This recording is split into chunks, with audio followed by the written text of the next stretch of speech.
Let me hold your hand while I say this. God will not start the thing for you.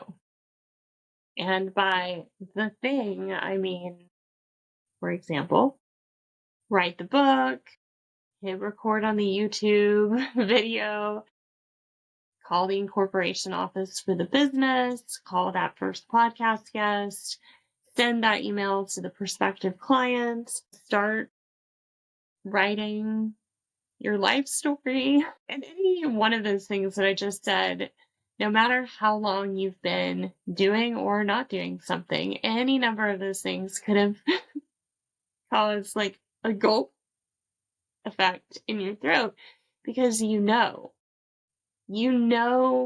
what that thing is for you.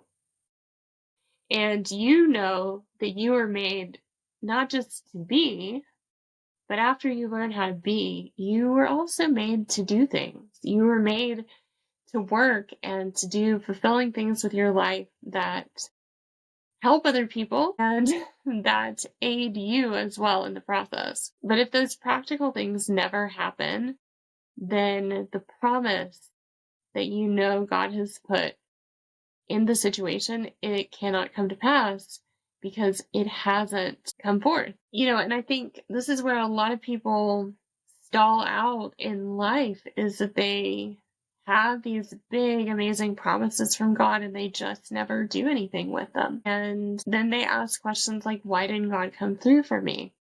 Well, babe, 6 months, 6 years, 60 years ago, but the good news is two things. One, it's not too late.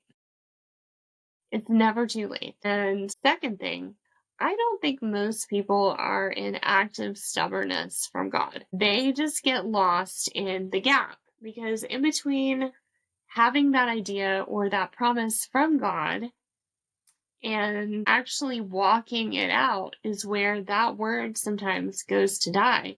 Because after you've gone through that first flush of, I've got this word and it's bigger than me and it's more than I can do.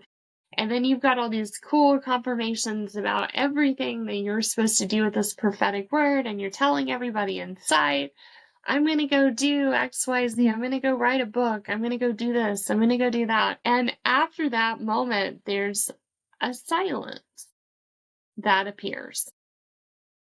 And it's a huge pause that makes everything else seem really, really small.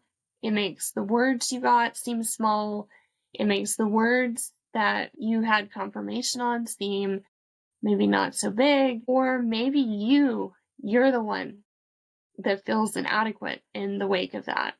And it's in that gap and in that space that you start to wonder if God really said XYZ. And sometimes that gap can last for years. And in that gap, people will have massive anger, ennui with life, discontent with God, anger at God for not making the thing happen. But God wasn't the one that was to blame. And neither were you. Because you see, there's a piece that no one ever told you about, where you actually take that word and then you go ask for the map. It's in that place that God came to walk with you and close the gap by coming with you. But you weren't also supposed to walk alone without human support through that gap. Because that place where what God said and actually seeing stuff start to happen, that's where that word has to become action. And that's the piece that most people miss. I have been both in business and in prophetic ministry for longer than I'd care to say, but well over a decade. And I would see people get these really cool prophetic words or have these really big dreams in their heart, and I would see them get confirmed time and time again in prophetic ministry because God was speaking about those things that were dear to their heart. I would see people tell me again and again and again, like, this is the thing that I'm going to go do. This is the thing that I'm going to go do.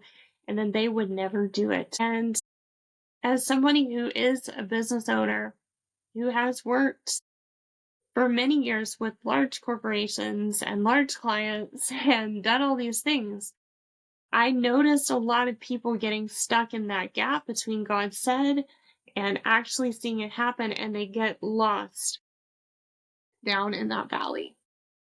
And a lot of times it's because they don't have a proper structure for getting out of the valley, not to do something out of season, but to do something with God and with community. And that's when I started building a program that is designed to help people bridge that gap.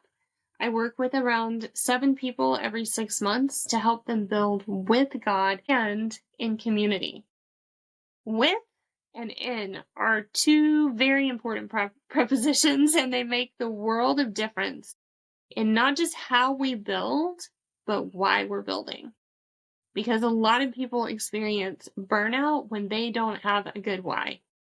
And it's not just about what we're building, it's about the people that we become on the other side. And so if you would like to join us, there's a link below to reach out for a private application. But until then, I would consider and I would encourage you to ask, God, what is the bridge point between the word that I know you gave me and walking it out? Hey there, I'm Mary. I write and speak on the prophetic and the spiritual realm, but only with Jesus. And if that's something that interests you, come follow along.